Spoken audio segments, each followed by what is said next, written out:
سو اس وجہ سے وہ جس بھی ججز کی ہے وہ تاریخ ان کے متعلق لکھے گی کہ کس نے صحیح رول پلے کیا کس نے غلط کیا، لیکن اس کا اینڈ رزلٹ کیا ہے؟ اینڈ رزلٹ یہ ہے کہ الیکشن نہیں ہو رہے اور اس کے نتیجے میں ہم جہاں بیٹھے ہیں وہاں بیٹھے ہیں، اور جو لوگ خوش ہیں اس بات پہ وہ بھی دلیل کوئی نہیں دیتے کہ کیوں نہیں ہو رہے.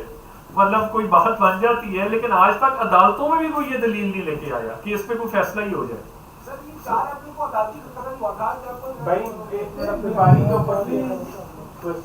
سر یہی تھے نا جی آپ کے اور وہ کیا کریں؟ سب اسمبلیوں کے اکٹھے ایک دن. جی جی جی اچھا میری رائے اس میں یہ ہے کہ سب اسمبلی آئین تو یہ نہیں کہتا کہ سب اسمبلیوں کے اکٹھے ہونے ہیں، اور وہ بھی بڑی واضح بات ہے، اور یہ سیاسی بات ضرور ایک ہوگی لیکن آئینی بات نہیں ہے. اور کسی جو لوگ اکٹھے الیکشن کی بات کر رہے ہیں وہ شاید ٹی وی میں تو کرتے ہیں اور میڈیا میں بھی کرتے ہیں اور سیاسی طور پہ ضرور کرتے ہیں. آئینی اعتبار سے میں نے کم از کم کوئی سیریس بات ابھی تک یا آرگیومنٹ یہ نہیں سنی کورٹس کے اندر جس میں کسی نے کہا ہوگا کہ جی سب اسمبلیوں کے الیکشن اکٹھے ہونے چاہیے. تو سیاسی جو بات ہے اس کے مطلب لوگوں کی رائے ہوگی، اس میں فائدہ بھی ہو سکتا ہے، کچھ نظر بھی آتا ہے، بٹ آج کے آئین میں اس کی گنجائش نظر نہیں آتی. ہمارے سلیبس میں ابھی تک بچوں کو بریٹن کے بارے میں وہی کہ ہمارے دشمن ہیں. ظفر علی خان صاحب کا شعر ہے، نانی روزی کو رکھ اس نے میری سرکشی پر بھی، خداوندان لندن سے میرا پروردگار اچھا. علامہ اقبال بھی رہیں گے، گاندھی بھی رہیں گے، قائد اعظم بھی، سارے وہیں پہ تعلیم آپ کو اللہ تعالیٰ نے موقع دیا. میں بھی میرے کالج سیالکوٹ سے پڑھا. وہ بیرسٹری کر کے آئے تھے اقبال، انہوں نے پریکٹس نہیں کی، شاید پیدا ہوا وکیل تو شیطان نے کہا لو آج ہم بھی صاحب اولاد ہو گئے. میرا سوال یہ ہے، میں نے بھی کہا کیا LLM میں کتاب بھی لکھی جا رہی ہے تو پڑھائی جاری ہے. میرا آپ سے یہ سوال ہے، آپ نے جسٹس پہ بڑا زور دیا، ہم سارے اس وقت درخواست مسلمان بیٹھے ہیں. جب حبشہ وفد گیا تھا تو نجاشی نے انصاف کیا تھا. جب حضور صلی اللہ علیہ وسلم لہولہان ہوئے تھے عداس نے پوچھا. تو اب آئین میں صرف پریزیڈنٹ مسلمان بن سکتا ہے، کیا یہ انصاف ہے؟ میں آپ سے، آپ نے یہاں کا لا پڑھا ہے، پاکستان کا لکھنا پڑھا ہوگا، میں نے بھی پڑھا ہے. ایک لاف دی ہیون ہے، قرآن پاک صرف ہم تلاوت کے لیے لگاتے. لاف دی لینڈ جس نے بنایا تھا، میں نے جب چودھری رفیق صاحب جو جج تھے پڑھا دیتے، میں نے کہا اس بٹوز جوڈیشل مرڈر یہ black spot in the history of Pakistan, جو خاموش ہے کہ ان کے منہ سے نکلا ہوا ایک ایک لفظ قانون بنتا تھا. دوسرے نے ہماری آدھا گھنٹہ صرف اسی پہ کلاس کی، کہتے اس وقت میں بول نہیں سکتا تھا. تو آپ اس ملک سے آئے ہیں جہاں سے آپ نے تعلیم کی حاصل کی، ہم ان کو گردانتے ہیں برا. آج وہ جو ہمارے لیے پاکستان میں بنا گئے تھے، آج جو کرسچن کے ادارے ہیں وہ سارے کے سارے جو دوسرے سسٹم ہے، کیا وہ ہم سے بہتر کام نہیں اس کی کنسٹرکشن میں کر گئی؟ پھر آپ سے یہی سوال ہے کہ اللہ تعالیٰ نے آپ کو موقع دیا ان ممالک میں جانے کا، تو ان کو بتانے کا کہ تعلیم کیا ہوتی ہے. ہمیں لا میں کہا گیا تھا اردو میں سوچنا بھی نہیں ہے، انگلش میں پڑھنا ہے، پوری طرح انگلش میں. لا صرف آئسولیٹڈ نہیں، اردو صرف لمیٹڈ ہے. تو میں آپ سے یہ پوچھنا چاہتا ہوں کہ علامہ اقبال نے، میرا جو لیکچر تھا اقبال پہ صرف یہ تھا، صرف اسی موضوع پہ آپ بتائیے گا کہ چہروں پہ جو سرخی نظر آتی ہے سر شام، چہروں پہ جو سرخی نظر آتی ہے سر شام، غازہ ہے یا سامر و منا کی کرامات. یہ 100 سال پہلے آپ بارڈر کے بارے میں ہمیں بتائیں کہ وہاں کی تعلیم کیا ہے. آپ کی گفتگو بہت اچھی ہے، لیکن آج کا جو موضوع ہے آئینی بحران، اس سے کوئی تعلق نہیں ہے. اور دوسرے علامہ اقبال کے بارے میں آپ نے کہا بیرسٹری کا کیا ہے، وکالت نہیں کی، انہوں نے وکالت کی تھی.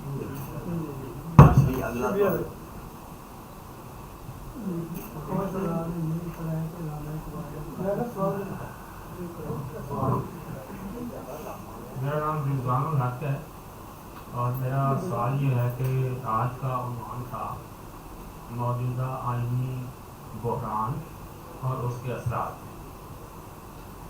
تو موجودہ آئینی بحران پہ بہت بات ہوئی، لیکن اس کے اثرات کے بارے میں آپ نے ایک طرح سے معذرت کی تو ان سے میں آگاہ نہیں. تو ہم یہاں جب آتے ہیں تو آتے اس لیے ہیں کہ جو ہمارے ذہن میں سوالات ہوتے ہیں ان کا شافی جواب ملے. تو میں سمجھتا ہوں کہ آج کا جو عنوان تجویز کیا گیا وہ شاید آپ سے مشورے سے کہ مشورہ کیے بغیر وہ عنوان تجویز کیا گیا، کیونکہ ان کے اثرات کے بارے میں آپ نے کچھ نہیں کہا اور میں خود بذات خود تو اس کے اثرات جاننے ہی کے لیے آیا تھا. ہمارے یہاں آنے کا مقصد مقرر کے علاوہ ایک تنقیدی جائزہ سننا بھی ہمارے پیش نظر ہوتا ہے، اور یہ فریضہ سر انجام دیتے ہیں خالد محمود صاحب. اور ہم دیکھتے ہیں کہ جو مقرر انہیں کہہ نہیں پاتے بعض اوقات ان کا شافی جواب خالد محمود صاحب دیتے ہیں. اب میرا سوال آپ سے منتقل ہو کے خالد محمود صاحب کی طرف جا رہا ہے کہ موجودہ آئینی بحران کے اثرات کیا ہیں، اور ساتھ ہی ساتھ یہاں میں علی گڑھ یونیورسٹی کا واقعہ سنانا چاہتا ہوں. وہ یہ ہے کہ وہاں وزیر اعظم نہرو آئے، جب وہ اسٹیج سے اترنے لگے تو ان کے پاؤں لڑکھڑائے اور قریب تھا کہ وہ گر جاتے، لیکن وائس چانسلر نے انہیں سہارا دیا اور گرنے سے بچا لیا. اس پر صدر شعبہ تاریخ نے جو اسٹیج سیکرٹری تھے یہ فکرہ کہا کہ برے صغیر میں جب کبھی سیاست لڑکھڑاتی رہے گی تو ادب اس کو سہارا دیتا رہے گا.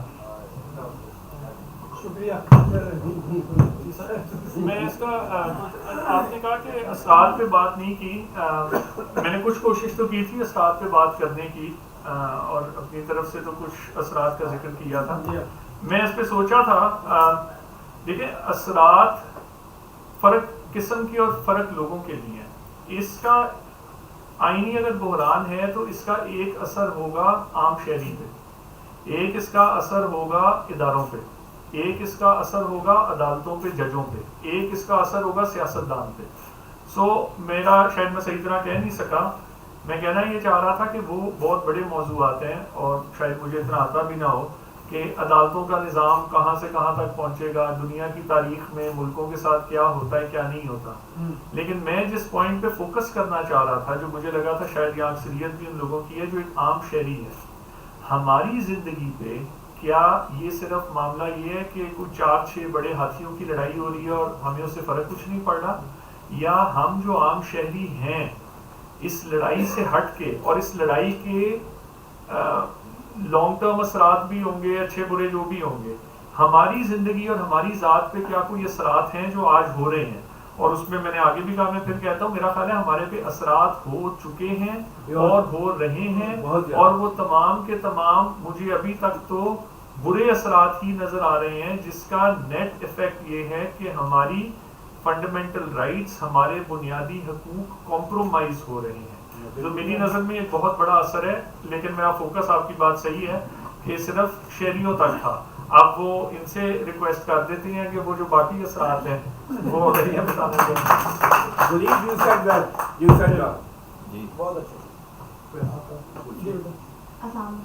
First of all, thank you so much for highlighting so many aspects, and I am really surprised by the last question because